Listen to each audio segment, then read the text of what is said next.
Welcome to this episode of Star Wars Declassified, where we look into different facts and stories revolving around the Star Wars canon universe and lore.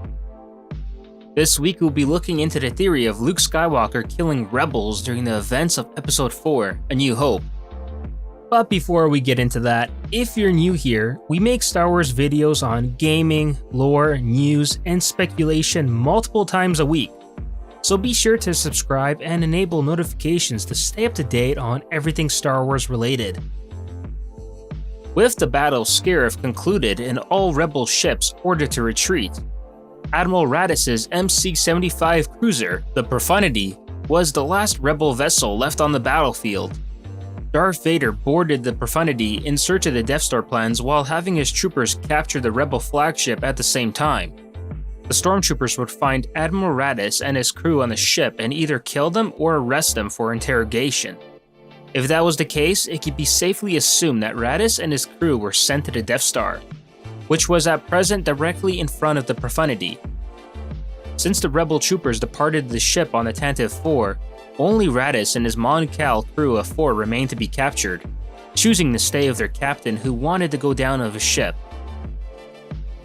Afterwards, once Vader caught up to Princess Leia's Tantive 4 and likewise arrested all those aboard who were left alive after a firefight, they too were sent to the Death Star as prisoners for interrogation.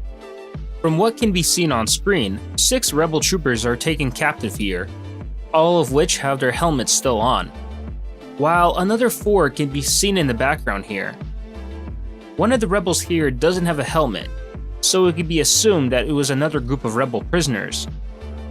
Just based on the screen footage, it can be said that the Empire took at least 10 Tantive 4 prisoners, and if we potentially count the Profundity, then 4 Profundity prisoners, along with Leia and Raddus, making a total of 16 Rebel prisoners taken aboard the Death Star.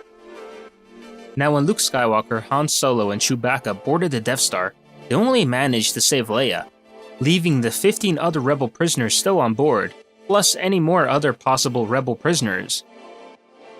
Finally, during the Battle of Yavin, after Gold Squadron was defeated by the likes of Vader and his squad, it was up to Luke and the remainder of Red Squadron to try and succeed in completing the Death Star trench run. Luke eventually made it to the end and shot a pair of proton torpedoes into the Death Star exhaust port, which ultimately resulted in the station's defeat, along with the demise of those captured rebels on board. Looking at this, while Luke did destroy the Death Star and millions of Imperials, he did it at the cost of those rebel lives on board. All done for the greater good, of course. And that's it for this episode of Star Wars Declassified. If you liked it, don't forget to leave a thumbs up down below, and if you're new around here, subscribe if you haven't already so you don't miss out on any future Star Wars content on this channel. May the Force be with you, always.